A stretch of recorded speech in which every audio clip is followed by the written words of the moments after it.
小朋友啲 BB 牙係會換成大人牙噶，咁係咪橫掂都要換，就唔需要打理，唔需要刷啦？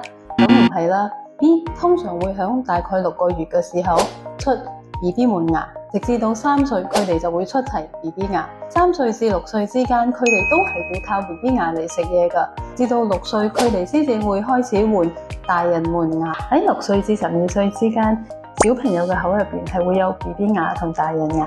直至到差唔多12歲先至會換齊大人牙，所以教識小朋友自己刷牙係非常咁重要㗎。佢哋好需要保護好佢哋嘅 BB 牙同埋大人牙嚟幫助食嘢啦。如果佢哋有蛀牙或者牙痛，大人都冇啖好食㗎。仲有啲 BB 牙歲零2歲就已經出咗，要到11、12歲先至會換大人牙㗎。